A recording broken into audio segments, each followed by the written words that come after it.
Ocevi,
to Keriso.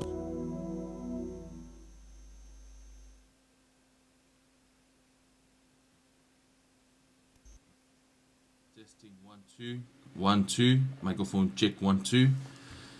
Ya, tatonu na wa vi yelo tato tu tu samalo na lo famlo na ngale na tai mai lu tu soi fu mo lo neola tatonu ya wana o ia lava wana o Yesu lo tato fa moi moi hola lei lava se si me ma faiona tato faia o te loa i le taimile nei o umona fola mai le malo le atua ai a su se isi fa moi moi ngola mo tangata ola umalava o le atua malo na malo wa lo langi nei uma lo langi le nei e le taimile ta ua tu spa ia fa le anga ina ile nei lo langi uma ai o oe ma o le tangata o filifilia Yesu malo na malo e le tato fa moi moi ngaola o le to tele le nyola to fa moi moi ngaola a o oe ma o le tali o le atua e lo fa moi moi ngaola wana o Yesu e te mawai amen mi ia le atua fa aftai fo ile ba fe le wa e fe fo ile nei tu la le fia fil tato a o tu spa ia tato pa study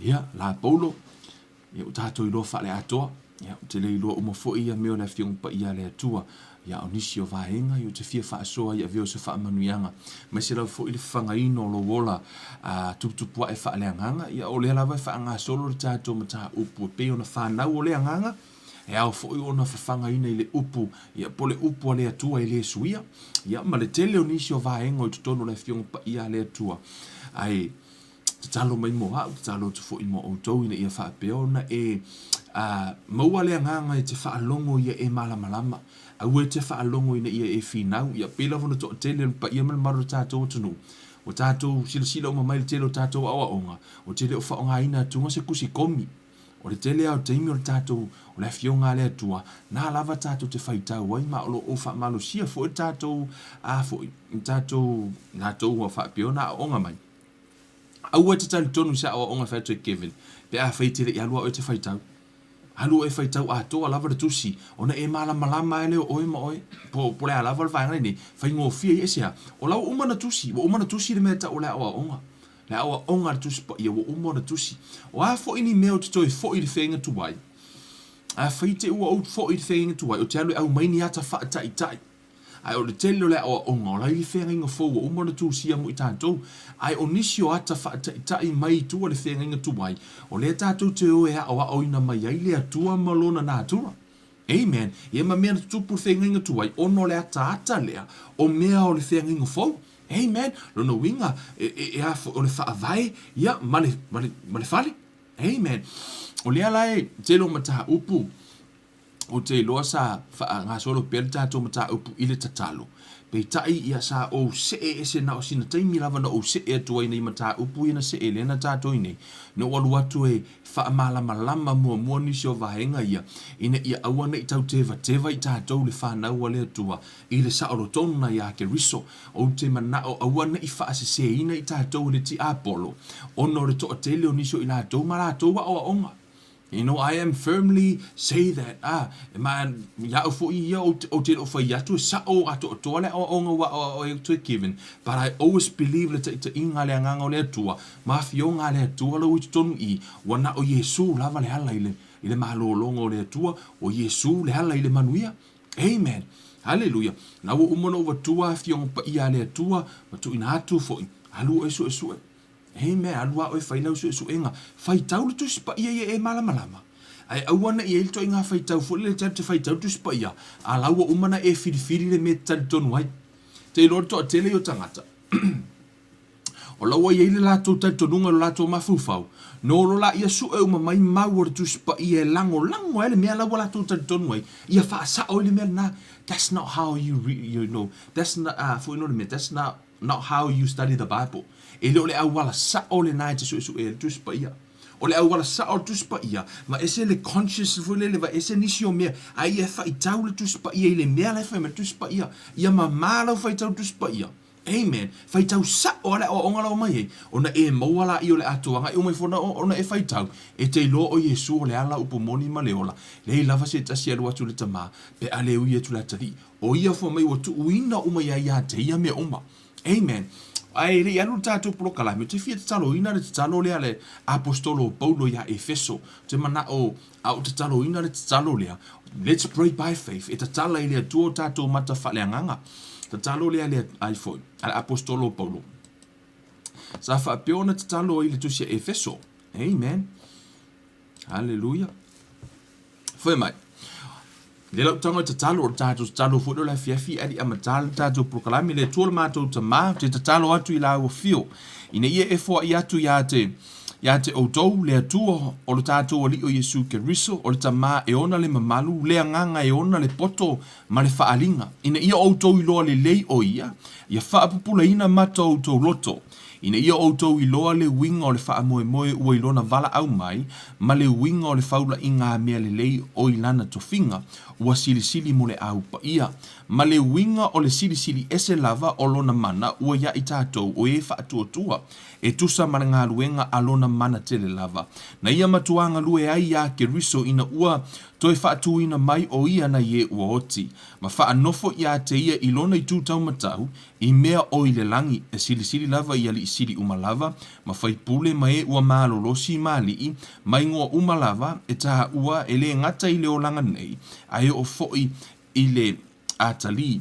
Ua ia tuu fo i mea umalava i lalo o na vai, ma tuu ina atu o ia e whai maulu o mea umalava mo le e kalesia, o lona tino lea, o le tumu o le na te whaatumu ina mea umalava i mea uma, i le suafo Yesu. Amene ma amene. Amen. Ia le atua, le la tātou toi fo i ma le tātou tā upor te talo. O le tasi o vahenga pito i siri na tāu. O le au tala noa i le fiafile nei pe o le la tātou te tala noa i le interceding prayer. Ia po o le whaasamo ina ni sio te talo faapuluvavga. Le fo i tonu la te talo faapuluvavga. Ai tātou te le i o atu e afoi, tātou tala noa i le tatalo le interceding prayer. O le tātou omo moe kakala mo po le winga. O le interceding, ia po le intercede. O lou tū le i le vā. E vau ni tū se lua. Whaatita inga foi lele. Pe a whai le ue e luaku ai. Whapela le ue e laku ala winta ngata sto lua lai vivesi. Una e latu lola ia e tū i le vā. O oira le tutu i le vau tangata i e to lua awangi koe misa. Usua lala akango le se fasi le si. Oira ue laku ku le vā. Ia malia oi. So oira ue e tū ea. Tu le vā. Oira ue e intercede. O le winga la le nā o le tatalo le la tātou tala noi le fiafi nei.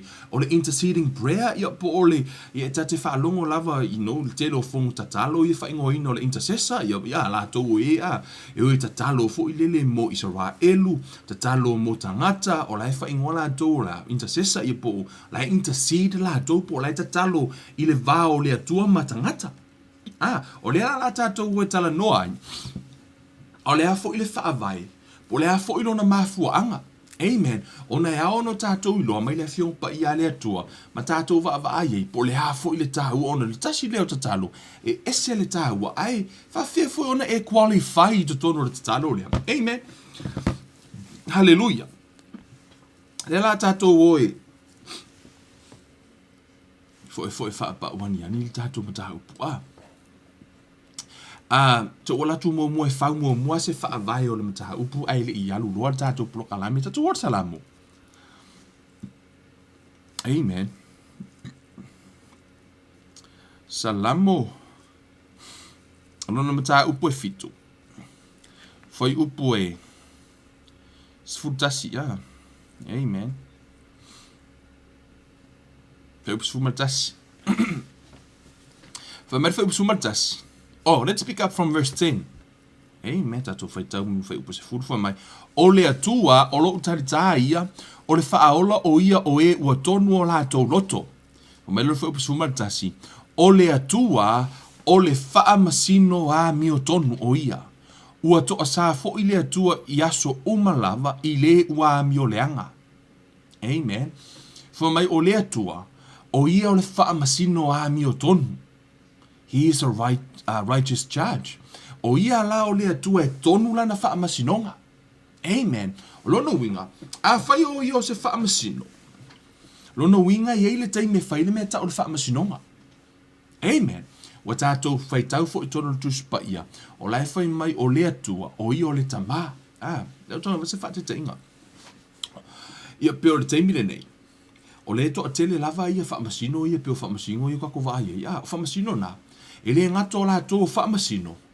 O la tō fo o taito o lua o isi whawhine. Ia ma tamā o isi whanau. Lona winga. E le ngato o la tō whaamasino. O la tō fo i o tamā i tono le a inga. Amen. Ai le whaapea la o taimi uma o le a whaamasino ai. Hei, o la i te lo taimi e whele la tō ngaluenga wha tamā. Ai le mawhai fo ina tu uolo la tō tiute o la tō o whaamasino. Pe tau whaapea nasi ata le tau vali atu i o le atua. O i o le whaamasino a mi o tonu. Amen. O i o le whaamasino a mi o tonu. Whai mai la i o le whaasi usi ingo le whaiupo mai. E to a sa fo i le atua i aso umalava i le ua a mi o le anga. I le tonu o le tuspa i ala whai mai o le totongi o le anga sala o le oti. Amen. So o se taimi la vai anga sala i le tangata. Mantua o e alana e alu whaamasinonga o no e sala. O le taimi ala so se anga sala. Taimi e afu i sala i le tangata i lumo ne atua. O le alo na totongi. O le upa tuspa ia. Oti. O-T-I oti. So o se taimi lava la ona fo i o le atua e a mi o tonu. Tu sa lava pe a lofa le atua i le tangata. Ai le mawhai e lo na lofa na lawe i le tangata. Pe a whai e anga sala le tangata ona e tonu lana whaamasinonga. Amen. Fo mai o i o le atua whaamasino a mi o tonu. Amen. I o tātou malama i le nā atura o le atua. O i o le whaamasino. Ia wa le telo teimi. O le tātou te wha ai mai le itu. Fo i le o le atua o i o le tamā. Yes. O i o le tamā o le tele o teimi, o le atua o le tātou tamā. Ua ne ngalo ia te tātou, e iai le teimi e whaile, o le i o fo o le whaamasino, e le teimi e whailana whaamasinonga. Amen. Hallelujah. O le tele fo i lau teimi, o tātou malama, e i le jis fo, i le atua malona nā atura. Amen. E se tono o tusia lua Timote, o lona tā upue, Whama le valu na eta no i polo fo mai o le nei o wafu. O te wina mo au le pale o le ami o tonu. O fo ina mai i a te au. I lea lava aso e lea li i le whaamasino ami o tonu. E le ngata fo i a te au. Au i lato uma lava o e fia i lona whaali mai. Leta no i a Yesu. O Yesu lo o whaima whaamasino. Amen. Tato o fo ina le mea na. I love this scripture. I tonu tu se Ioane. O lona mata upu e lima. Le fau le faa vai o tātou mata upu. Fai upu e lima o lona mata, fai upu e lua. Fai mai le fai upu e lua. A wā e le faa masino e le tamā i se tasi. A ua ia tu uina mai le atalii le faa masinonga umalava. Amen. O tau lo o Yesu e fai alo faa masinonga. Amen. O Yesu e fai alo faa masinonga. O mea umalava fai mai ua tu uina e le tamā i lona atalii. All the blessings. O mea umalava. O le malo longa o le alii. O lo sao i le malo o le atua. O mea uma i le malo. O mea umalava. E ia Yesu uma. Amen. Mea na wala i o mea uma o le pule ato o le langi. Male lalo langi. O tu uina uma i le atali. Nei tonu tu spai tu uina uma tonu le atali. O lala ua i le atali i uma le pule o le langi. Male lalo langi. Amen. Mea na whameratu se isa ia o tau whaia le lenga ma ia malana malona ke riso. He's talking about God and His Christ. For ma ia whai, ia vavena o tau whai le tau le lenga ma ia. No inga. For mera ilo tu sina tātou tano tu se e peru. Au tau whaalongo lo ilo na si ufafonga. Awana i wha ma au tau loto. O ai lau tala noa ma Yesu. Ia lea tua. Lau tala noa ma ilo na atali o Yesu. Le taimi le nei. Ai se ala le mafu anga ya lai. Ona saule atua e whaile wha masinonga o le tangata. Ona e mafua mai. O lai aile ti Apollo. E tā ua e le tuspa ia o ia o le accuser. Ia po le ti Apollo. O ia o le tau tu wai. To o le tusia whaalinga. Lona mta upo sifunu le lua. So ukanga whaali atu le nā turu o ti Apollo lo whaia le taimi nei. Mta upo e whaalinga lona mta upo sifunu le lua. I think for upo sifunu tasi. E hao na tātou I loa ia le whaupa se fulu. Nai pito I lunga. Whai mai. Na o whaalonga fo I le leo tele I le langi, ua whaapea, o na po nei, ua o mai ai le o la tanga, ma le mana, ma le malo le tātou atua, ma le pule alo na keriso. A wā ua lafo I lalo le na mō lia o tātou uso, o le na mō lia I lātou I lumo le tātou atua I le ao ma le pō. Foi mai o walafo mai le tara no le o taimi ne foi mai o le a tongi mai le ti a polo I lalo langi le nei. Foi mai la yo tala tu spa ia o ia le na mo lia I tātou le a uso le tara no o ia le na mo lia I tātou I lumo le atua I le ao a toa ma le po. Fa peritania. Then I heard a loud voice saying in heaven, now salvation and strength and the kingdom of our God and the power of his Christ has come. For the accuser of our brethren, who accused them before our God day and night, has been cast down. O lai tala noa o ia leo le tautu wai, o lo o alu e tautu wai, o e maa ui lumo le atua, I le ao a toa malepo. Amen. A o lai na e anga sala. Pe anga sala lau whanau, pe anga sala se tangata. O le mea le nare ti a pololo o fai. O lai alu e accuse oi. Pe alu e tautu wai oi lumo le atua.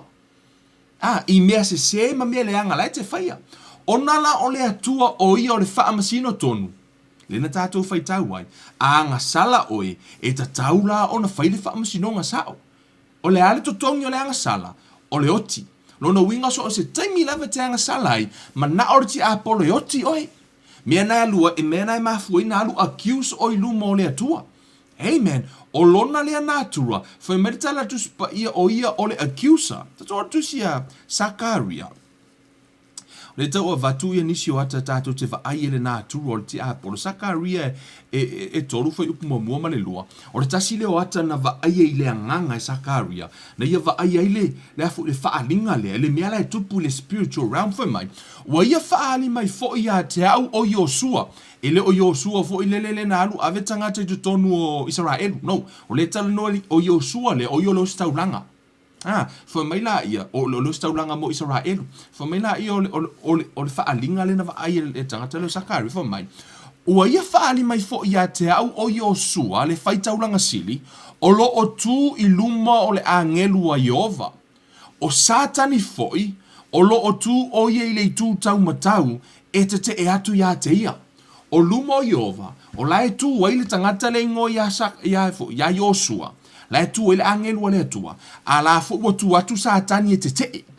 O la walu atu lea o le tautu wai o le accuser. E pe o se whaamasinoga fo I lele o la wa no fo le atua. Saule ti apolo a la fo walatu lo staulanga. Le la ile ata le tatu te vai tu I o la la tu tautu wai po le alanka kua inga lai fai. Amen. Fai upe lua fo mai. Ona fetalai atu leo Jehova ya Satani. Ia tu Jehova ya te oe Satani. Ia tu o Jehova o le ua fili I Jerusalema e le o le motu ele nei na se ia mai le afi fa solo le o lo fai tau lalo pa o le ata le o te tau valia tu I o lafu I e latu le ti apolo o le mele lai tupu I le anganga in the spiritual realm. O le ala anga sala le tangata I le lalo langi ai alu le ti apolo tau tu wai he's the accuser of the brethren lai ta ua tono tu spaia. O lala e alu le ti apolo e ave o e maa uinu mo le atua ina ia mawhai ona whaasala ina oe pe whai le whaamasinonga tonu a le atua pe ona o whai atu a le whai le whaamasinonga a le atua o lona winga he's not worthy to be a judge lona winga e le tataulana nofo le atua I le nofoa whaamasino ia pe le o ia fo ila se whaamasino a mio tonu asea ona fo la wale whai lana whai unga o ia le whaamasino tonu.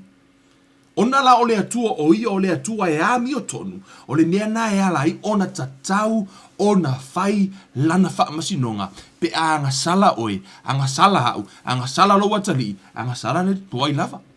E tatau lava na whaamasino e le atua. Amen. Tato o le tu se iopu.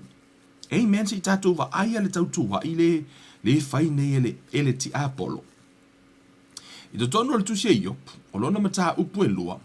Foi upu mua se tangata mai leo no te fai tau a. Fai tau atu ma fa solo tu ai e mawhai ona. Hallelujah.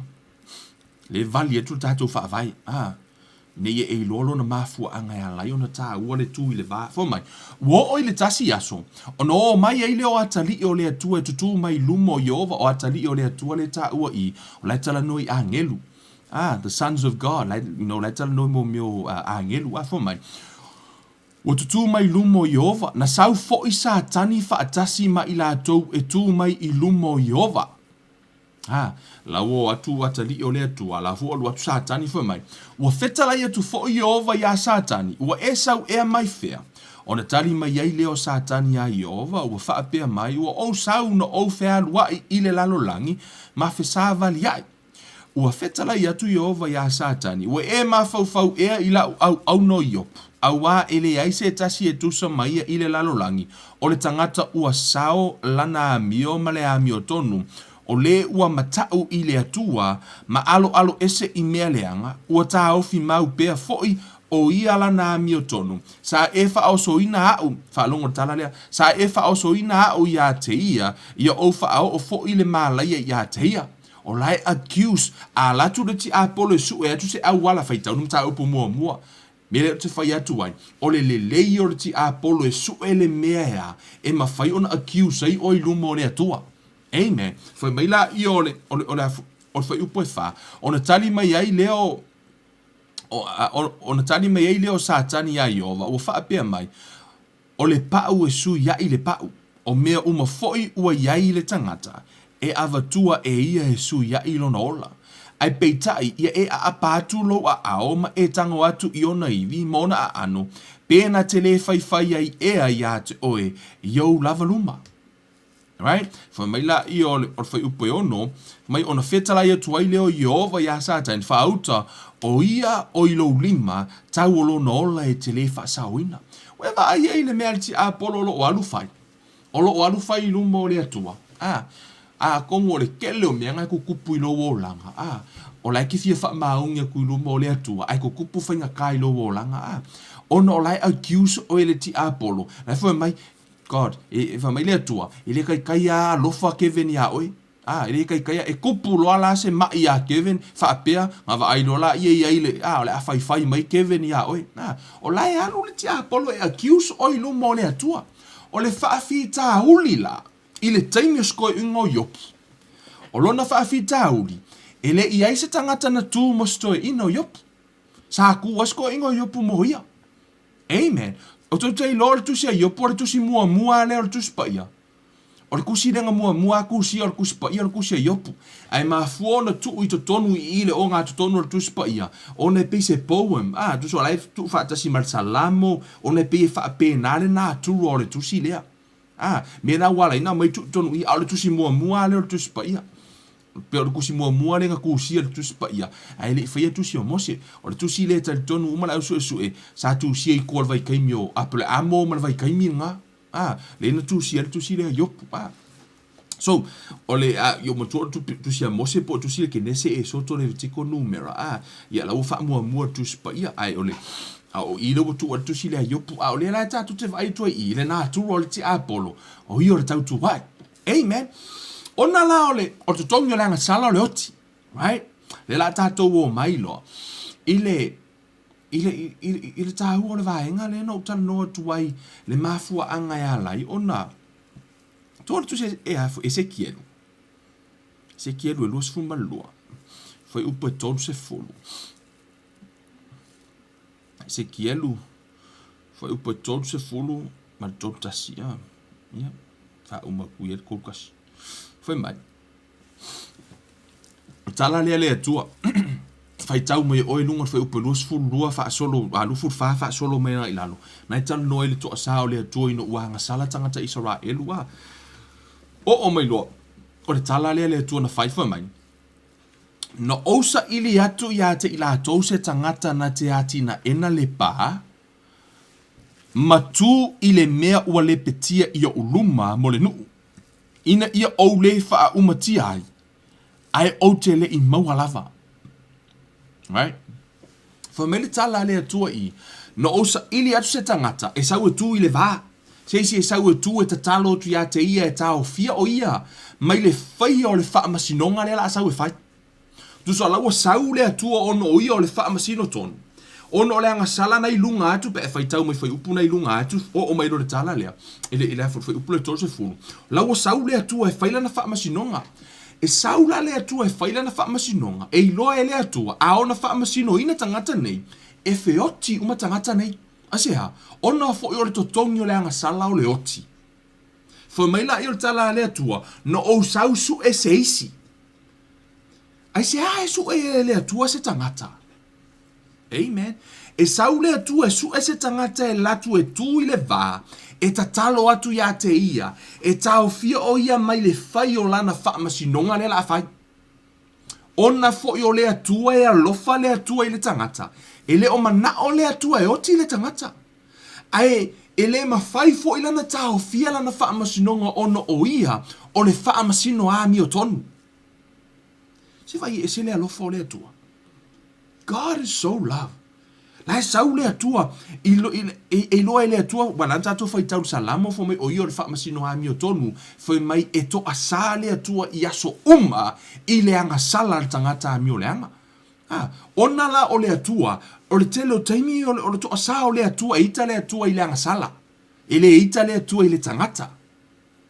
Ia e wha ia fu no le mea, ia te uno loto. E le ita le atua i ia oi, e ita le lifestyle na e o lai oi.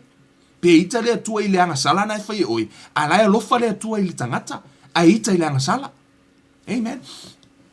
A o lai na sau le atua e whaina na wha masinonga. Ona sau rola i o le atua, su e mai e le atua se tangata a mi o tonu, e sau e tu i le vā, e tatalo atu ia te ia e tau fia o ia, mai le whai o lana wha masinonga. Lea lola la tātou o, i le mafua anga pe tātou o ni ato i tutono le tuspa ia, si i tātou wa ai, i le nā turua leo le atua, pe ha ona sau le atua e wha masino le anga sala, tātou o tutono le tusi e kenese. Amen, kenese. O lona mata upu e se fulu valu. Amen. Fai upu e se fulu ma leono. Suma leono. Fa solo tulai a mata tatu fai tau i. Sulu ono kawe la fai unga. Fai upu tatu fai tau. O i le tala lea.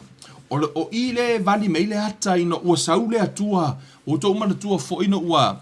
Wa tupule anga sala yaso ko mama ko moro foi mai ua fenofo ile fafine mar fafine o le tamaloa mar tamaloa foi mai wo i manu wa fenofo ai kanga mamang tu sala o matua i tupu tele anga sala i wa tupula le to asa o le atua saulo le atua failana la saulo le atua ya lu fa e faile fa masinonga wa o yo fa masinton le la lu faile fa i unga le la lu faile judgment saulo le atua tala la le na tupu fai tau o ilunga le la tatu a mata mai le teimi na sau ile atua fe pusuma le ono fo mai o tu la ile o ia tangata na ile mea na faasanga atu i so toma wala ato wo fo i ma apero amo na te moli molia i la tau o na feta lai ane le o Jehova o te natia ea ia apero amo le mea a o faya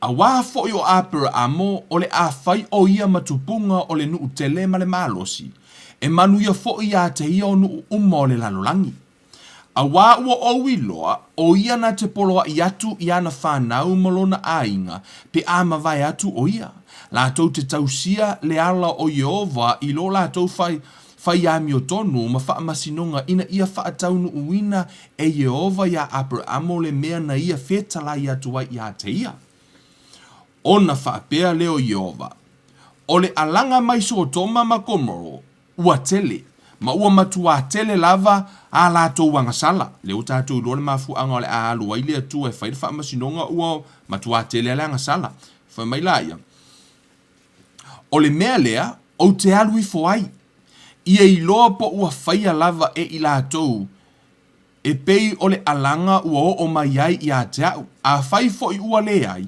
o te iloa lava ona tu ua lea o lea mea e nei tangata ua o atu i sotoma a o apero amo ua tu pea o ia i luma o Jehova Alongo ya Abraham. Mana tua la auto. Mo la to ele ilo le tala. O Abraham. O lai e lona nephew. Ia po le tali o lona uso. E no ya lota. Malona to o lua. Malana whana. O leito tono so toma makomoro. Leito tonu ole afoi. Ole vaenga le la alu le tu e fa umatia. To tonu ole ai le la alu le tu e fa umatia. O Abraham ona le fa longo ko Abraham. O le la fa umatia so toma makomoro e fa masinonga le tua. Ile anga sala la fa i tangata. Le lola o sau le tua I foi mai pe o na tia e la o Abraham le mea atupu. Pe o na tia pe la ukanga ngai Abraham le me wava ai o le atua e whaia le o ie ona le langi malau langi ai ona amana ia le tangata na ia whaia. Amen. Foi mai, se wale whai loa I le tangata lea. O I la te wa ai I le mele tupu I tato whaitau I le whi naungala le Abraham mo le atua. Amen. Foi mai le whi upe lua tonu. Ona oi, whai upuna I lunga foi mai, o Abraham ua tu pea o ia I luma o Yehova. Ona whaalata atu leo Abraham wa whaape atu. Whaalongo I upu wa tangata ino ya Abraham. Le tamao le au whaatua le tatu te a. Ona whaalata atu leo Abraham wa whaape atu. Ete, lau whai Abraham I le atua. Ete wha umatia ea e wa amio tonu whaatasi ma e amio leanga. Amen. Se vai upu wa tangata e afoi. E hele la maftanga ma le atua. Le tangata I loa le atua.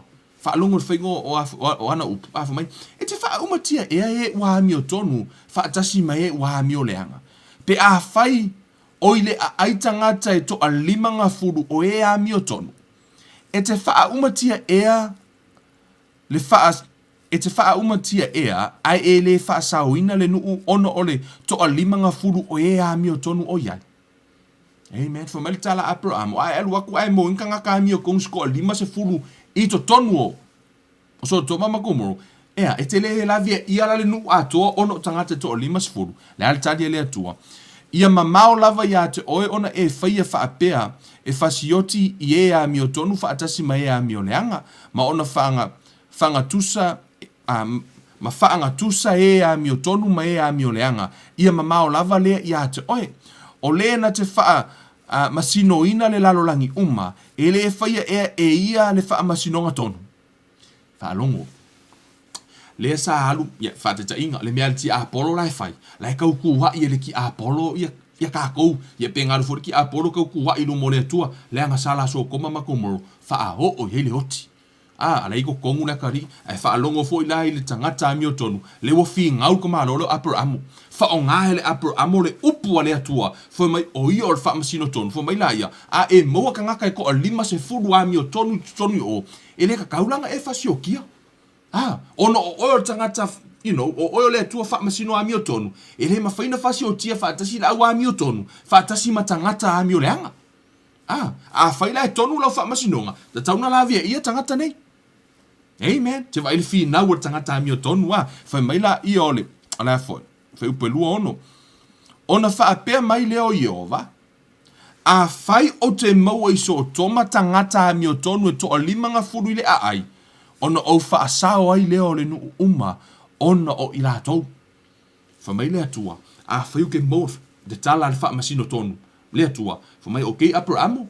A o maua o tusini tangata sto a lima se furu tu sa malau fina unga. O te whaasao ina le nu. Whaasao ina uma so komama komoro. Sau fai upe lua fitu, whamai. Ona tali atu leo Abraham o whaape atu. Whaauta mai. O au nei o le fuefu ma le lefu. Wa o whaamalosi e tautala atu I le alii. A whai, wa toe to a lima e wha atoa ai le to a lima ngafuru. E tangata amio tonu. E te wha umatia ea le ai uma ona o le to a lima. Ona tali mai ai leo o ia. A whai o te moai se toa whanga fulu ma le toa lima. O te le wha umatia lava. Le wa a makanga sau la lorungu mela Abraham. Fa mai ala pe a wha lima le atua. Wale na fina mua lima sfulu. A le uto e fina u le atua. Ai fa fiala pe ke we la kumo kule le fast fulu lima tangata mioton. Amen. Fa mai le atua o te la vea ina fo ila. Amen. Fa mai le fa upe lua iva. O ia te iloa, ele nā atura o le atua. Ele mana o le atua e fasioti tangata. Amen. O le so e mai le tua se tu le va. E fautua ina o ia. Pe tau fia o ia. Tu se sanga te tu ilana upu. E na te tau fia o ia mai le fai o le faa masino ngā mi o tonu. Amen. Fa mai la ia. Ona toi fai atu le o ia ia te ia. O fa pe atu. Pe a fai ua maua ai le toa whanga fulu. E a ea. Ona whetalai mai ai le o ia. A fai o te maua atu se toa whanga fulu. O te le fai a lava. Ona o ila tau.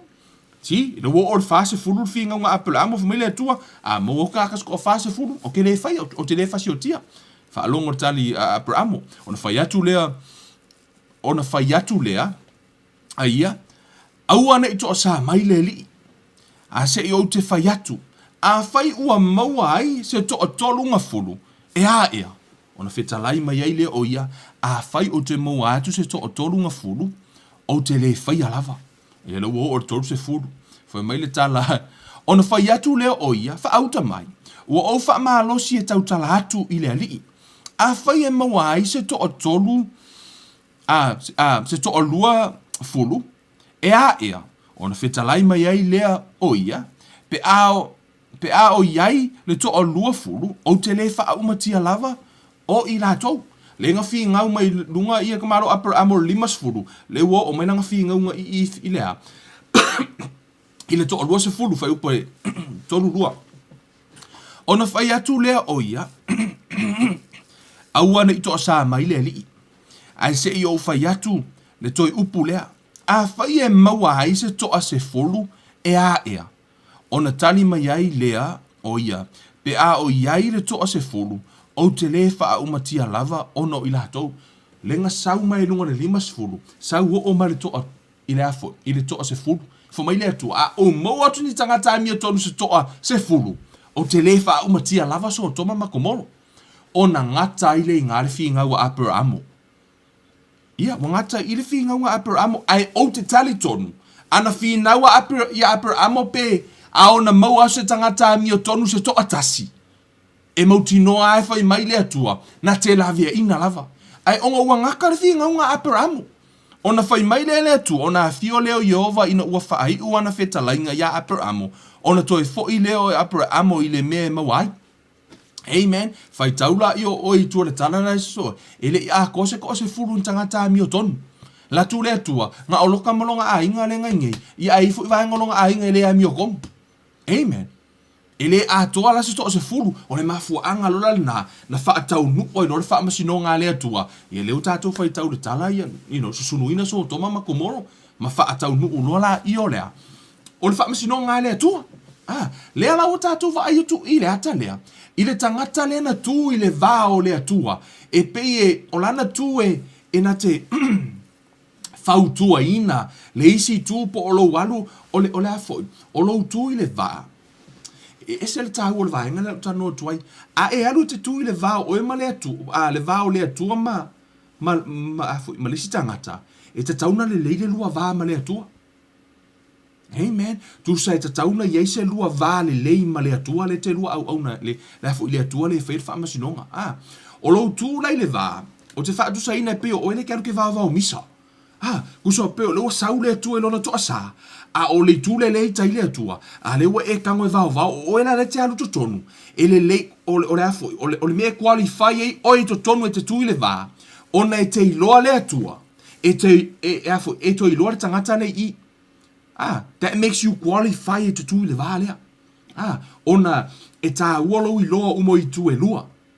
Fa te ta inga i no se fa te ta inga. A fai te ua mawe vesi matua ngane o to lua whakaika inga fo i lele te ua tupu se fe se inga le vao o matua ngane o to lua o la inga sau kua ngane o ko lua fia fusu mai ka fo lele le la fia fusu fo nga kai mia sau lo to lua tu le va o lo to lua la le wa intercede e ma fua la ona o le kango lima la kua ngane o ko e ma fua la o le kango lima le inga la o ai se ona fo o lo va ai i lo to lua pe o lo to lua le wala nginga o le kango ku o pingi la kamera ia po o le va ai fo o le inga lai o i lo na tu fa fine na la ina le kango ku ia e pe e ma fua ona tausi le va ono le va ai le tangata le tu i le va Tu sala o le mea lana le ina tāua. Le iloa wa a whai nei la le la amaka u fusu ngi la markua ngangi o le mako ai nga a. Ai ke u oso mai le tangata le tū le vā. E le o le leifo le māwa. O longo winga mua u mao o ngaka le. A te ako i fo ia. Te a oso i fo tangata le oso le tona va. Lono winga. E pau le tangata e ono tau fio fia lo uita. E pe tau fio fia fo le hito tangata le lesi tu. O le tangata e maa sani umea maa ua. Mea ngaso se mea e kupu. Pe o ngai fai se aua i o e kuku i le vafu i e pe a kuku pungi mea vui lele. Pe o le va ai o tangata i fai se au ma au na le atua. E maa fua inga le kupu se misa se a. O lau o tu i le va e vao se me o tupu. Fa pe na fo i la le atua. Ma le tangata. O le atua i o le wha amasino. A ora na sau le atua i lona to o sa e fai le wha amasinonga. O le va ai o le atua i a upper amo. Le na fai mai ei pe a o na tia e a upper amo le mea a fai. Sau do upper amo tu i le va. Fau tua loa. Fautua loa. E hape mo tangata to lima sefulu. E hape a fa lima. E hape a fa sefulu le tua. E hape a tolu sefulu. E hape a lua sefulu. E hape a sefulu le tua. Ngata ina fi ngau apre amo. E ngarua e apre amo la hape a lima. E hape a ko akasi. Asia. O la su ele tua se si tu ile va. Le na fa mai to tonu fo mai no osa. Ili atu se si tu ile va. Ai o tele i maua. Sa urole le tua fa tau no na fa masinonga. O le tua la. E tā ua lai le atua, le tangata mi o tonu e nā te iloa o ia, e la e tū le vā. Amen. Tato ua tonu le tusi a. Tusi e soto. Amen. O nisi o ata me le whenga tuai. Amen. Tonu le tusi e soto. O lona mta upa tolu sifuma le lua.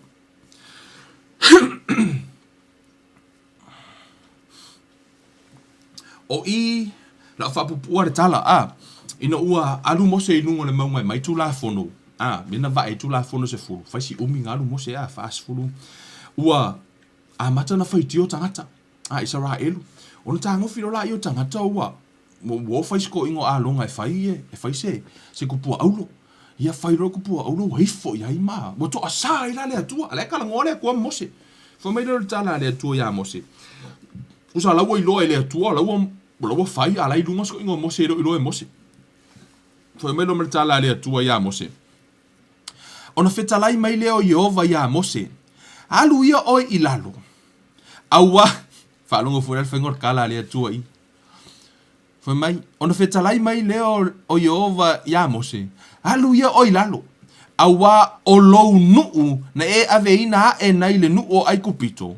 Ua leanga lava ila hatou. Le tala noa lea tua i le tangata i le leile lava. Fwe mai. Alu ilalo o lou nuu na le ua. Le toa sao le atua. Mana tua fo ina fai le atua ia Mose. Alu e fai a Farao e au mailo o nuu. Tu mailo o nuu e ho mai. Na fai mai le atua le nuu o na ia. A ingo wako asa le atua. Ai fai a Mose i. Alu e va ailo nuu. Fai mai. Awa o lo nuu. Na e ave ina nai le nuu o aikupito. Ua leanga lava ila atou. Ua vave ona la atou o ese i le ala na ou poloa i atua i ate ila atou. Ua lātou whaia le tama i povi auro mo i lātou. Ua lātou wifo i ai. Mai whaitaulanga i ai. Ma whaitaulanga i ai. O loo whaapea ne fo i lātou i Israelu. O loo ua tuale nei. O le na ave ina hae o e nei le nu o ai kupito. Ua whetalai mai fo i ova ia Mose. Ua ova ai atu i le nei nuu. Whaauta foi. O le nuu ua maa alava le ua. O le nei. Tu maia o au fa longo tala ale atua le fa ya Mose fo mai ole nei tu maia o au ina ia tupu tele lo uita ya te ilato ina ia o fa umatia ilato a o te faia mo oe ai o te faia oe manu foi manu etele fo mai le tala ale atua ya Mose fo upse fo mai Mose ku maia u se kupuro se kupu tele lo uika i kangaka ia se o kanga ko fasi yoki kangaka ia ai o kanga ko fai mese mu ya ke oe fai oe manu e tele, wha alongo i le tali a Mose. A ua matua wha atonga Mose i lona atua o Yehova, wo ia fai atu i ai. Yehova se ale mea tupu tele ailo to sa i lounu, si, tango Mose fai mai le atua, alu e fai i lounu. A koe fai mai Mose, fai mai Mose, ele oso ungu o oe. Le talango noa le atua, le tangata masani le atua malantala noa. Le tangata i loa fionga le atua. Pena te i loa le upu le atua. Fa alongo le talia Mose. Fai mai, ua matua whaatonga Mose I lona atua o Iova, wa ia whai atu I ai, Iovai, se ale me tuputele ai louto a sa I lounu. Na au mai na ile nuo ai kupito, ile manatele, male a ao malosi. Se ale mea tautala ai kupito e whaapeane, na ia aveina atu ila atou ina ia malaia, na ia fasioti ia te ila atou ile maunga, ma ia whaauma ia te ila atou ai ile fonga ele, ia ele liu ese ina louto o sa tele, ma ia esala mo ile leanga ne io I lounu. Voi whaalongo le tala noa a Mose ma upu a Mose, le tangata I loa le atua, le tangata masani le atua. Ue mantuanga le whaatita inga le no whai atunga. Ana whaapea nei la o laua anga sala ia. Laua anga sala isa rā elu. Ai ei la sikangaka e la koe kule wā. Ai le o le leile la wā ma le atua. Ia e maukingo ai mua mao i le akua kangaka ngā whakika inga fwoi le pero whai atu. E alu te tui le wā. E te tauna le leile lua wā ma le atua. Toe le leile lua wā ma le tangata le po tangata le te alo whai. Me le ale no whai atu interceding prayer ese le tā ua I mō mātua. O tātou mātua, tātou te le o I loa mea o whai a tātou whangnau, ia po o anga salala e whai e lātou. Pei tai, o le vaaia le atua I le matua, o lai le lei e tū I le vā, o le atua, ma o le mea nā lei a sau le atua e whaila na wha amasinonga, e sau le atua e vaaia te oele te tū I le vā, pei o Mose le te vai mei ma apura amo. Ono le lei o le vā o Mose ma le atua. Mea na wala ina whai mai le tala Mose I auto e whaupua. Le whai mai le atua alu whai uka ngaka. E whai mai le tala Mose. O tangata oe. They are your people. Toi wha manatu e Mose I le atua lana upu. E le wha pewa ngalo I le atua lana upu. No. Ono le atua. O le atua mafuta. O lai sau le atua I lalo I le laasanga ya Mose. Amen. Ia malama Mose. O lai tala noa I o lana wo. Amen. E se le mahangia. Man, ai whai tauni. E se le mahangia o le mafukanga Mose ma le atua. E se le mahangia o le mafukanga Mose ma le atua. Whai mai laia. Whai mai tala Mose I le atua. Wha alongo I le afu. I le awala na whai e Mose. E whautua ai I le atua pe tu alalo I le atua whai mai. Ia e mana tua apero amo. Fa manatu e Mose I le atua apera amo fo mai. Ia e mana tua apera amo. Ma isa ako. A toa ma isa rā elu. Au auna. Na e tauto ai o oe ia te oe lava. Ma e whaape atu ia te ilatou. O te whaato a teleina o tau whanau. Pei o whetu o le langi. O le neinu atua foina o whai atu ai. O te avatua I o tau whanau. E whai mō la tau tofi e whaavavau. Ona salamo ai leo Iova I le leanga na whai e afo. E whaao o atu I lona nu.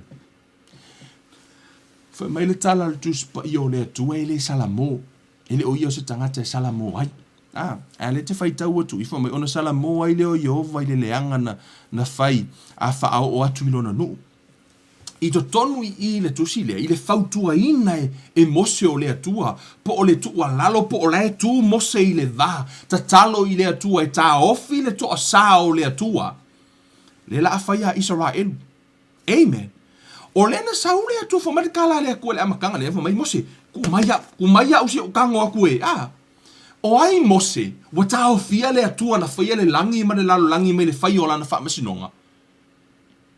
Amen. O le atua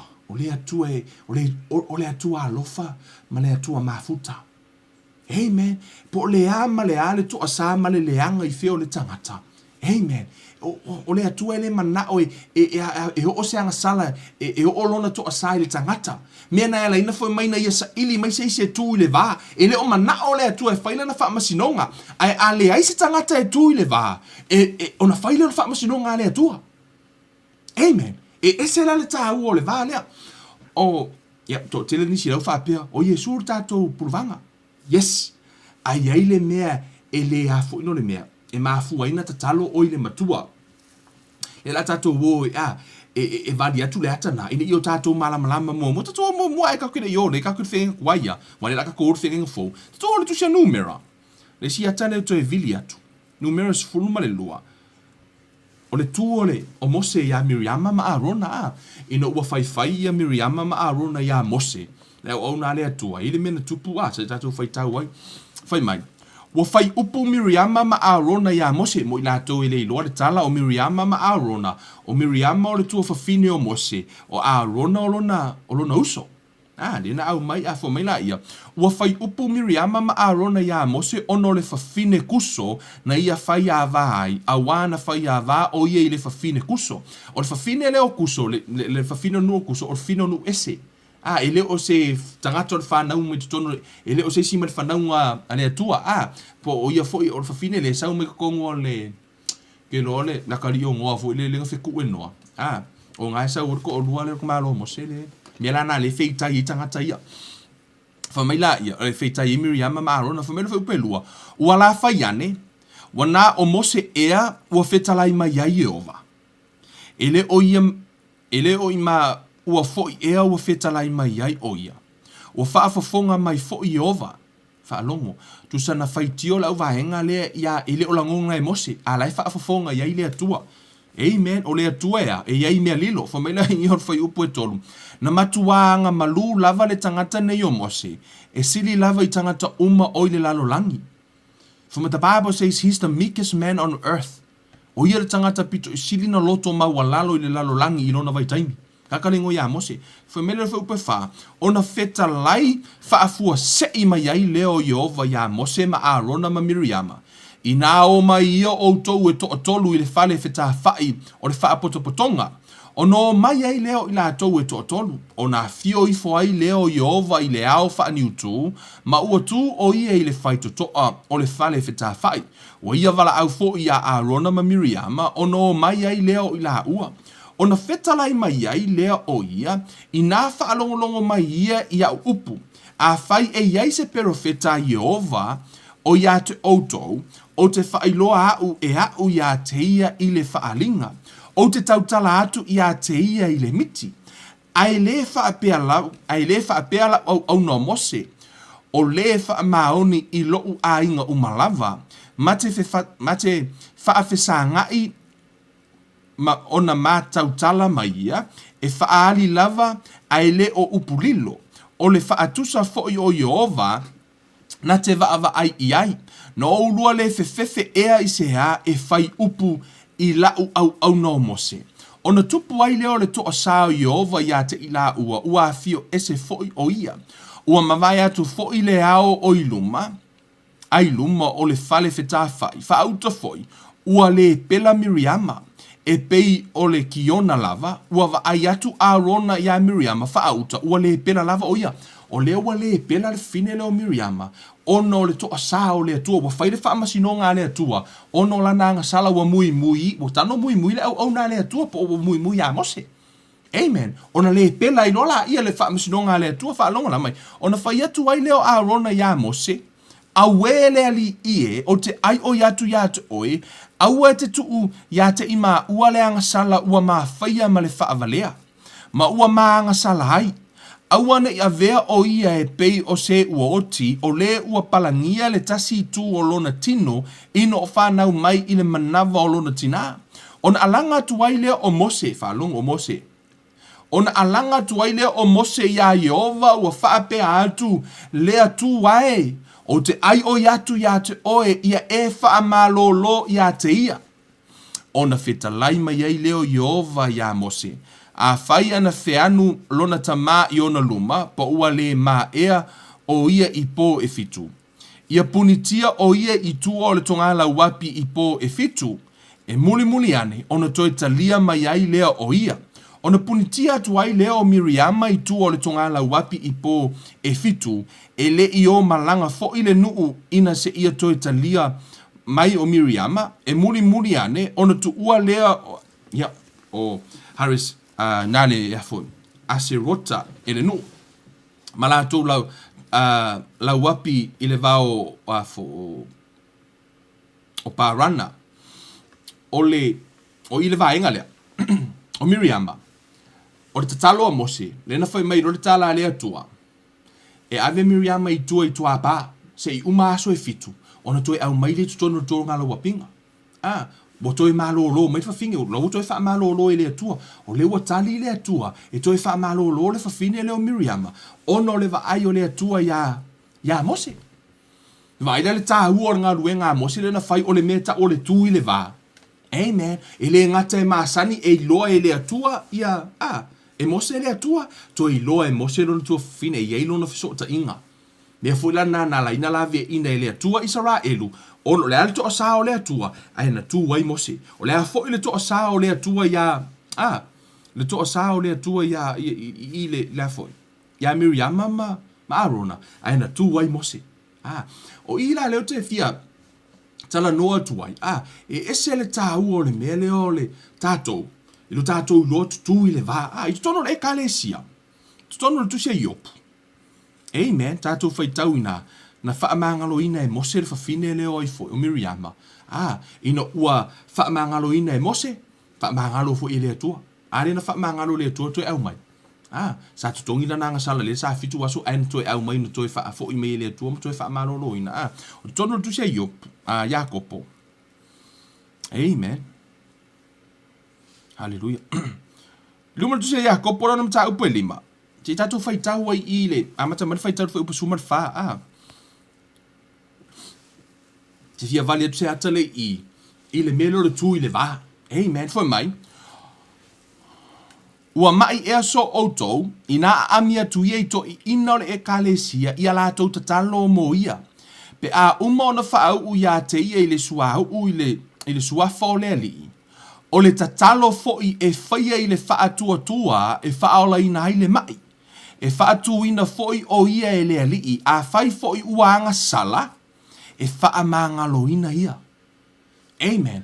O le tatalo ale e kalesia po le tatalo le whautua le tu i le vā. Le tutu tangata ia i le vā o le atua ma tangata mai.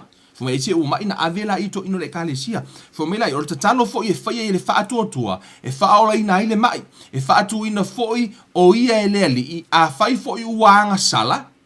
E a wheo leanga sala kanga le mai. Fo mai e whaamangalo ina ia. Le tatalo le e kalesia mato ina po tatalo le tangata mi o tonu. Fo mai o tatalo e fai le whaatua. Amen. Fo mai lai i lalo ifo fo mai.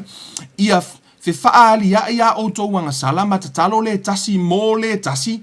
Amen. O like tatalo mo lesi. Ina ia whaamalolo ina o to.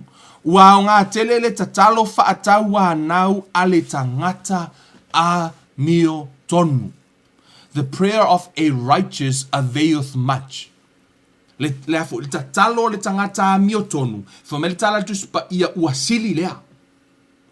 Lono winga, o oe le te tu i le vā, e te tau ona e a mio tonu. Peo la a mio tonu a Mose, a mio tonu apre a mo ilu mo le atua, o tangata ia na tutu le vā. E le kura i kokongo le vā se tangata i le a mio tonu ilu mo le atua. Amen. A whaila le te fia te talo, tātou ma atua, le te fia te talo i le atua mo lau whanau. Ia, you better, e sili ona, ia le leile lua vā ma le atua. Amen. Le la tatu o meno ia Yesu. Amen. Ono Yesu. O ia le o lo o tu i le vao. Le foi mai o lo o fautua mo i tātou. Le tatalo faapuluvavga. Amen. Ona la peno fai atu. O le tangata e tu le vao. O le tangata o laile leile la vā ma le atua. Ma le leile la vā ma le tangata. Right? O Yesu. O le atua. O le atua le langi. E le whaapeo, mantua whanenta ua e le tua, whametala Yesu, whamai, o le nga whaasino e le tua, le si o vahenga whamai o le lātu tamale ti Apollo. Mai their father is the devil. Whamai la ia, o whanau o la i le whanau o le tua, ma le whanau o le ti Apollo. O i lātou uma ua talia Yesu e vea maali i ma whaaola, o i lātou na o le whanau o le tua. O i lātou la le nā, o i lātou na le tā ua tuspa ia o lai whai Yesu mo lātou a, whautua. Tātou uma ia na talia Yesu e vea maali i ma whaaola, o tātou la lai whautua i le atua, lai whautua i Yesu i le tamā.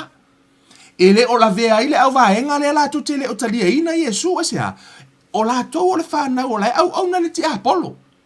E le o ila le whautua a Yesu. O le mea la le nā, e alai ona tū le tangata la le o oe na pila o au. E iei tangata o lo a inga ele o whaola ina, ele o tā ua o le whānaua le atua. O le mea la nā ele ina tatalo au le ua iei la relationship ma le atua. O la lau te tatalo e fautua le atua mo tangata lea. Ai sea, ona ele o yeise mafutanga le tangata lea ma le atua. Ona tu le o au lea. Ile vao au ma lo ainga ele o a. Ele o ami o tonu inu mo le atua. Se italia fo e la atou Yesu. Ona fautua le o Yesu mo la atou. Amen. Ai o le taimile nei. Ele o yeise la atou mafutanga ma Yesu. Ona fo ele o faola ina. Pe le italia ina I la tou le mea alofa le atua e ala ya Yesu ke riso. O Yesu ke riso la, so le Roma. Amen. Roma lona mata upu e vadu. Hallelujah. Hallelujah. Olo oso I tu tonu ole afoi. Olo walu te tu, pe no fai atu, le te alo e vau I tu e lua. Sau le atua lona to sa. Ale ua e tu e fautua ina le atua pete au maila na fionga. Ino po lau whanau. Po angi mea le anga le la. O lau whanau e fai. Ino po anga saro wai tele o iloa. O le to tele o mātua fai mai. O lau whangau o le mukua le leia. Ia la le whesa utala. O le to tele o tangata. Whame o la to whana. O le mukua le leia. O la e fai le anga sala. E saura le atua e whaamasino. Ai a saura le atua e le o tatalo le matua. Pe le o tatalo se isi e tu mo lato. E saura le atua whaatau nukula na whaamasinonga. Me la nai tau ai, o e le lau pato le tatalo matua. Tatalo mo au tu whanau. Tatalo mo lo a inga. Amen. Se tala whaatai tai. Ai tatu le i o le tusi le tala whaatai tai. E le uso. Alo uso matua. O te iloa I ol matou nuu I laso. Ia, o tasi fo ile o ino whaaso e sa, ia, wha ngā ilu pur whaaso e sa. O le tele I o mea fo I e halu e fo ile le fusu mai isi nuu, o ngā e fo ile ngu, ia, vevesi fo I manatangata, ia, uma ave whale mai. Ia sau I ko kiki a masinga ma ave whale mai me tutupu ai, me le whaingo I le upu fo ile, me o ngā malo vali, O lo le siaso. E te iwa wa tupu e foi la le wa fu ko e fasi me foi singunga kangola kanga si tu lo wa ku ile ulo la kama ku ile me ala e tu lo wale pa ia me maru la tu no mo ila ko la ka violence le o tu ile ma wa fa ina le fai ai si tu lo ma tu fale mai fo me tala fo mai pe no fai atu pe la tala mo ia tu sana te a mai tu ile si pe nga le lua va yaso ke a mai ile si me nga vesi mo mo ai fasi fo iska nga ka ave fale mai pe nga le lua va yaso ke a mai ai ko e ka fia ku fo ko ku fo nga ka le pe no fai atu mo kwa fa so sa so o le ala wo to tu fo va tu fale mai wa fa ina fai ai si tu lo tala fo mai in fai mai fo mai a fo e lima ile lo pe to e fo ile ma fo se le ona la lo tina o lo tina sta ngata tatalo o lo makua e ko anga kakalo I o le lo matua te taftai le tu o isi aso o skemi ka ke moe e fuile ka ke vai funga lai kulo kinga fai koa po lai ku no le lo moenga ala kakalo ala ke lai kikianga o lai kakalo lo tina fuile le ke le lo po anga kakalo lai fai po le mi fa lo fo lai me lo kinga yo kalunga nga kemi taimi uma lo ku kakalo ya ke ko ngol poku ya pe kakalo I no lo to fine ya mato yo la nga luenga fa tina sa fai tatalo ku waku ma ko ilunga fo ile ilumo le tua e fa pena la le mena tupui inga ua a fielo usolea ele ko ai lo maku ai se me ai nga halu lo le anga pongi ma tatalo tatalo ile tua I lang kama le wa ka fir fa le mai e o mal terminate tangata na le na fa metala fo ma ele lo peto e fo ise le lo we nei New Zealand fa le to lo fa ile fa na kwa fa manguia ya le tua e ko e fo ile ma fo fa ale alu la walu I lumo le ku ma kwa ma ka uki ale alu la walu ko inga I lumo le tua o la ua au na ile tua la ua au na ile tua ni so e kale sia la o so vai ono le ia o te tonu ma tala fo mai tole paulo ka ngaka laki kele o me ko kiki ava ai fo mai pe o vai masinga o mai vai fo mai ngi ka ngaka ko e va ku fale mai ale ngai wa o kelo ka ngaka ka sia me kupu o ti se tu lo wa ya tu lo wi la to fa pe ona mari liu I tu langa fa pe kasia e o se ku se nga suru ngo ki dis ka ngaka ale ngai ka ngaka soni ko ki kia masinga uma ma ave fale mai ai le ko e o ki se ku lo wa o le la work gaming kwa fa nga hinga ile tua ai E oi se uso lea ia mamato uma, mato teilo uma lo na mafuanga. Asia, ona isa ele fa fine na tu le va. Kakalo, ko tiki apo uma ka fa longo kilo kinga o manga kua, kinga nga le va i makolo kula kamale. Wele ka la ku makolo ku. Ai le misil tatalo po uma e ka wa le ngo. Pui mala ve ai, o fese me o ingwai, ka mai o a holofa. Ku sa po nga ingu lo wakari. Po nga hingu lau whangau po a melengi, ka kalo i le atua, ku i le atua, o le teimi lava tutu ina i le atua, e pui e le atua, e sea, o le vaai o le atua i ate oe malau amia tonu. Amen. E le o iai la se va wa ele, te minga i whaola inga i si uso le, ai o le vaai o le atua singa ilo makua e, malava, o vi ai le o le atua, but I just give a story fo ilele, e tauna ona vali tu si hata a tonu foi, o iesi me fa pena o tupu i lau whanau, o oyo le matua nai te tatalo. E ngai kaimi, ngai ku waia yanga ku kupungi me le anga i lau whanau. Asea, ono le wha maha oni o le atua i lana whea ngai ngamarana upu. Amen. O ila, i tono tu se Roma, pero lena to vali mo vai ngai ia. O Yesu, amen, mo oe mau tangata o talia Yesu. Le la tato oe va ai le mea lai whai Yesu mo i tato umalava. Amen. Foi mai, o le nei, se asa tātou upu i nei mea, a whai ua au, ma i tātou le atua, o ai se whaasanga tau mai i ati tātou, o le lai tala noa le whai upu lea, o le tala noa i le tangata ua whanau fo wina, po le ata li o le atua. Le tangata o laua au ma le atua, e ro kangaka umo au ma le atua, na o lātou o e na talia Yesu, fo mai ua lātou o whai e le atua le lenga mai lātou, o lātou la le nā, le apala i e whai upu lea, e le o tangata uma. Right? Le alo lai whai mai e, o le nei, se a whai se tātou upu i nei mea, a whai ua au ma i tātou le atua, o ai se whaasanga tau mai i ate i tātou, o ia lava sana le whaasauina lona lava alo a ua tuuina mai o ia e sui ia i tātou umalava. E le foa i fua mai ea e ia te i tātou mea umalava whaatasi mai e se a. O ai se na te mōlia, halongo, o ai se na te mōlia le au filfilia le atua. O le atua o le ta ua mi o tonuina mai. O kou mangkua fori ki apolo le alu mōlia ia, kangaka i lumo le. I lumo le atua, len tātou whai tau fomai o ia le alu mōlia, lumo tu se whaalinga, fomai o ia le mōlia tātou i lumo ai, i lumo le atua. Ai sauru whai upule i kusialong fomai, o ai ea se na te mōlia le au whirifilia le atua. O le atua o le ta ua mi o tonu ina mai. Amen. Fomai la ia, o ai ea se na te whaasala ina mai. O ke riso o ia na maliu, a ua to e tu mai lava o ia, o lo o i le tu tau matau fo i o le atua, o lo o fau tua fo i o ia mo i tātou. O Yesu la, o lawa i le tu tau matau o le tama, o la e fau tua mo i tātou, o ai tātou, tātou wa au ma le atua, la tau o e na talia Yesu e vea maari ima whaola. Amen. Fai mai la ia, o ai se na te whaate e se ina mai i tātou i le alofo ke riso, o le puapua ngā ea, po o le atu vale, po o le saua, po o le onge, po o le lava, po o le pangatia, po o le pelu, whaapei ona tūsia, ona o oe ua whasiotia ai o mātou i aso uma, ua whaatatauina i mātou e pei o mā moe a whasia. We tala we fai tau atu i. O le tala no i le whanau po tangata ua whirifilia e le atua. La to o e na talia Yesu ma vea mari imwhaola. Wa whamatala Yesu e leise si sau e te au pe a le au mai e le tamaha. O i la to umalau o ia Yesu. O i la to na ua whirifilia e le atua. Amen. Le ala e tūla Yesu mo oe maha. Le tangata wa talia ina Yesu. O oe la malau a mi o tonu. I lumo o le atua, e alaina tu oe mo le vao, oe matangata i e leo. E leo yeise latou vaa ma le atua.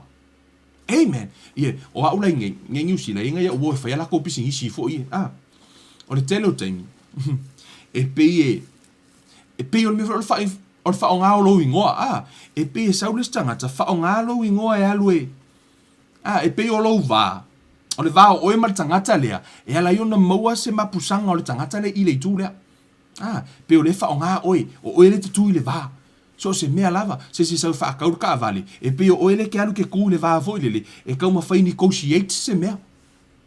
ona foi o whaonga relationship e ui mai eile po o whaonga le lenga o e whai se talo sanga po ni me o tupu. Amen. Pe whaape nā le fo le tūrei ni, me nana whai mai le tala tu spa ia, whai mai le tala Yesu, ua tele le sele selenga, ua tele le saito. Ua tele le saito sele sele. Ai le se o whainga luenga. Whai mai la ia, na whai Yesu le au so, ta talo i le e ona le sele selenga, e a wina tu se au whainga luenga, o lai te intercede, o lai te talo i le atua, e a winga ku se au whainga luenga i, e la vea inga kangakala. Tangata la tu tele ulua le atua, o oi, le te talo i le atua e a wina atu nisi, o lai te tu le va, o lo ainga, a whai le o whaala ina lau, lo ainga, ta talo i le atua, ia a wina atu se au whainga luenga i le. Wai a kongo ke fiu ke la unga ai e ke le mamalu kongo lo ainga wa fo me le mamalu perfecto lo no e ke fiu la kalango ki a Yesu o la ilo umar ko ainga lo nga kula e uia na wa ve o mtangata fo ai ono le mafo fo fa tangata na e tatalo la ia ile tua e a winga i fo se si le ro pe ke o lu aku ia lo uso o le farfenga luenga e kalango fo se si le li e a wina tu le tu se au fenga luenga amen te lo e biblical le me na o tatalo ile tu e a winga se si ta wele ngolo watali le tua a winga ifo nia au ngai le ala o yo la fa nau tala no ye tala le ina ma faino la to ro oi amen o la la e talo ina fina ngalo le tua amen pe e talo ile tua tu so mo fina ngalo e ke fiu so se foi upar kuspa io fa pe mai to pray to God to save the lost ye ela e talo ile tua ye pe ke kalo foi e afo ela vea ia kanga ka ola le loa te le mo tono tu spaia le mena ta ole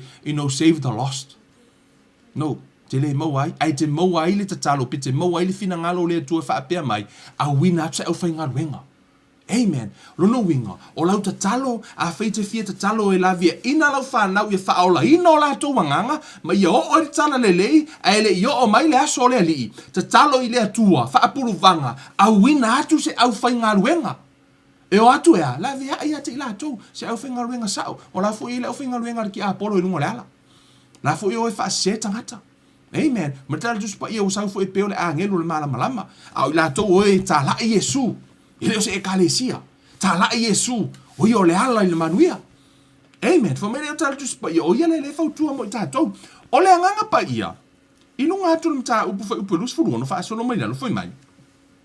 E whaape fo i le anganga, ono whe sosoani mai i lo tātou vai, a wā tātou te le i loa mea tātou te ole atu wai male tusa, ai peitai o le anganga pa ia, e whautua o ia mo i tātou i le oi e le mawhai o na tala ina.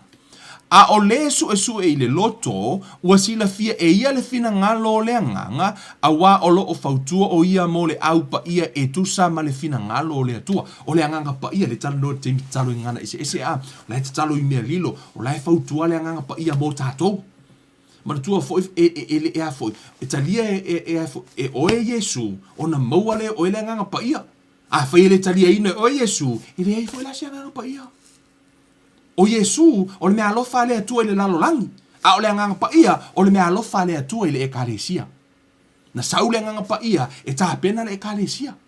Amen. O le anganga pa ia la, o le itutono le lalolangi, o ia la na le fautua mo le au pa ia. Amen. Na fote mo itutono tu se Efeso. Amen. Tono tu se Efeso. Nisi ne o tatalo. Tatalo mo tangata uma. To tono mo Timoteo. Amen. Malivali atu na imau ia mo o le fina ngalo le atua, lo tātou tatalo mo tangata uma, mo Timoteo lo mta upo lua. Fai upo lua male mo malua fa male tala a Paulo o le nei, e mua i mea uma o te apo i atu ia whaia o lenga, ia po tatalo, ia whaia o lenga ma tatalo, ma whaatonga, ma whaafetai mo tangata uma lava.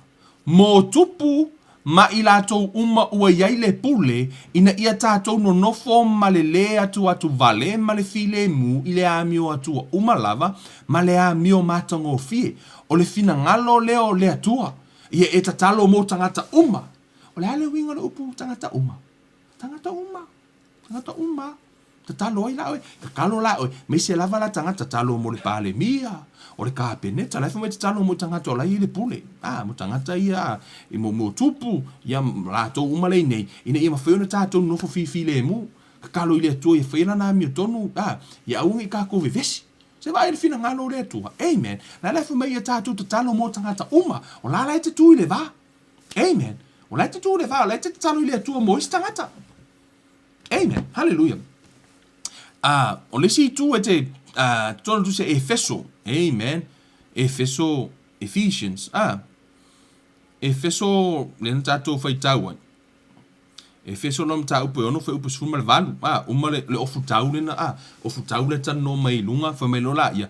Ia outou ta talo i le anganga ia so uma lava i talo talonga ma fa atonga uma, ia outou ma tala pe i le nei lava mea, ma matu atau sisi i le fa atonga mo tangata pa ia uma lava. Maha ufo ina ia tu ina mai le upu ya te au, ina ia o wha mahalosi o na tau tala atu, ma wha iloa atu le upu o le tala le lei sa lilo. O le upu lava lea, ua nono ti ai au i le sa vali, ina ia o wha mahalosi ai, o na tau tala e pei o na tatau, o na o tau tala atu hai. Tatalo fo imole au pa ia. Amen. O lala e, o ngaru e ngala na fa intercede, fa intercessor por tangata le tu le va. O le ala e te tatalo i le atua. Fumere tala le tu spa ia o fa tau a nau ale ami o tonu. Ua sili lea. Lona winga, e tatau na tonu mua o e luma o le atua. Amen. E te tauna mua tonu o i luma o le atua, e tonu le tu se e peru wha mau lalo, tu se e peru e fitu whai upo e luas fuma lima, na e tala noa ai le tu spa ia i le afo ino le mea, o Yesu o le tātou wa, o lo tu o ia o le tātou o si taulanga sili. Amen. Wha solo tu alau tu si le tu se whai tau tu se e peru, mua, wha solo tu alau whai tau, pasinu ta upo e whalenga kakalangoa ai, wha solo tu a, it's all about Jesus. O ina, o le main toa le na o le mata upu na tanoa mai, e whaata tau ia Yesu. O ia o le tātou, o si taulanga sili, o ia fo i o loo tū le vā mo i tātou umalava. Amen. E tā ua la, le mea le o le tatalo, tū le vā, e qualify oi, o se tasi o tatalo, i le, tau sangaren te nei, se i se nuu, e le nuu sa whapeo on usora koe ingo le ngu. Sa whaia mea fo i le ngai ilanga sala i le ngu. O langa sala, e whaia si ku ngā o langa sala fo i le mea tau tamaitai, tamaiti la hiti. I think, te o selo whamitala ina. Sa ila lana mea sa whai. Ua, o lala ue le tū la fono le malo. Peitai, e matua la autou e ese ale le fai unga le malo i le fai masinonga e ave loka. Ai ei fo i le pūlenga matai. I tu tonu la le nuu. Wa au mai e le fai unga le nuu. O le a ati ma le lau ia po le ave ese le toi ina le malona ainga. Mai tu tonu le fio anga.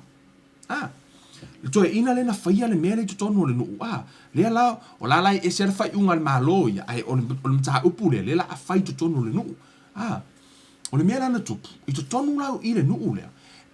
E ei le sui o le ainga lea, o ia o le whaife au. E whaife au la stasio o fio anga. O le afoi, e tau i ei le toe ina lena whaia le. Le sori tu la fono lea, winga mata ngā lea, ia wha upu i wha pēnā. O le mea lana tupu, mo whaine le fono le nuu. Ai alu watu lo ma le whaife au. Latu lo le whaife au lai ngofu ko inga fo i e. Halu atu ar whaife auto o tuli le o ngā tutonu o le afo. O le whale lai whai e le fono le nu. Ma whaila na whaato e senga le nu. Ina ua uma na whaile whaato e senga ale whaife au lea. O i nā loa, na toi so loi ai le whai unga le nu. O le le te ale toi ina lea ma le nu, le ingo le toi ina ma le nu. Ai o le wha au pia le mataha upo le malo. Minum, avenga ye fai ungal malo ave loka. Ai to tonu le nu, o le ale a faina ia a foi. Ia tonu ese pule nga nu o le ata le tau vali atu. Tu so to tonu i ele o se ami o tonu la le toia ina le sa faia le. Le fai unga, o le sa faia le ami o matanga. Ele o sana ami o tonu le wala via ia ilo na ainga. o le ami o tonu o le whaife au le na latu to o turi. Ono le vaai me o istangata ile il whaife au le mana ngā ruenga i tutono le nuu, ma o ia fo le au nā le atua ma se si o lo tatalo o mo le nuu. O le vaai la tangata o le nuu, po to ino le nuu, na ile whaife au lea, na mafu aina lavia ia le ahinga lea. E pe fa pe na le ata lo te fai le tau fai vale tu la fiafi nei o le tele o me tu tupu au ana ingalo ya te oe tatalo i le atua mo lau whanau mo lo ainga wa e tele o iloa la to me ala e fai ato tele o iloa ai a vea lau tatalo o le vaai le atua i lau ami o tonu ya ke riso e mafu aina le o le to asa o le atua malana fa masinonga tonu au wa e tatau o na faila na wha masinonga, o le totongi o le anga sala o le oti. Amen.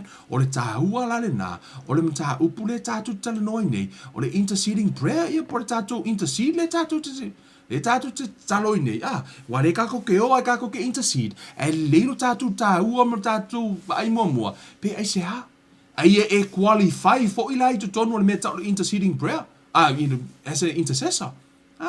E te tau ona vea o pese lo ia. I molo a hinga te tu wai peo mose ma per amo o i tātou ia wai ake riso o laua iai ia le whaitauranga sili o ia leo le whautua mo i tātou. Ia lea tua tātou toe tan tonu ia ona ua matana mala malama ia le tātou mataha upuna le tatalo le na ufia tala noai nei interceding prayer o le tatalo le tasi mo le tasi. Amen. Fa manuia le tua ya te o tosa mo. Le tua mātou tamata talo i la o fio fa aftai la upu nei a fiafi. Fa peo no o yo mātou roto. Fa peo no fa ola ina yo mātou tangata ia moso mātou malamalama anga. I lau upu e ala le tatalo fa apuluvavga e tu i le vā. Le ngata o le malamalama i lau upu. Malamalama i lau finangalo. A iyo mātou i lua foi oe mo lau finangalo mo i mātou. I nei e mawhaio no mātou tu matatalo atu mo mātou ahinga mauso a tangata. Ia fa afo i le vi inga i la o fio nei fiafi fa aftai ta mai lo fa ta si mai fa aftai lo upu fa aftai lo wa in fa tonu mai ate i mātou yo mātou mo le poto mai la o fio fa afo i le vi inga i ate o tama nei masa ia o i le fa avavau lava amene ma amene ia sa mo tātou bloka lame le nā nei fiafi ia mar tātou wa onga le nā ia pe sa fa peona fia tala noa tua i ala le tatalo fa apuluvavga ia te tu wai fo i le vā ia ma tu ina tu fo ia lo ahinga ia mai tātou umalawa ia e malamalama ia o lo finangalo le tua awane i fano seisio i tātou fa manuia le tua ia te o tau sa mua tātou tu e whailoai ele so honor tātou Bible study le vai aso a saule aso lua ma la stofi ai ele tātou sauni ngā lotu i le aso sa nei le tu lai lua pion tātou ma futai foi ia fa foi le vi inga ina le tua te minei manu tele ina to e fa sau sango tātou to no Kevin Ruiva nei a lofa tele mo oi fa soi foi ia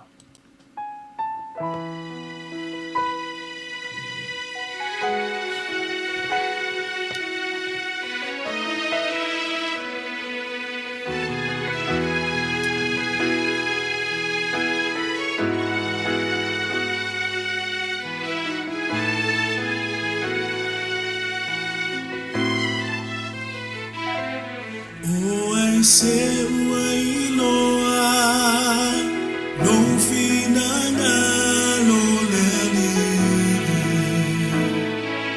o ai se ua pule fatasi na oe na e foa i mai na e faia mea uma o oio nei unga ia vidia oe e faavavau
atua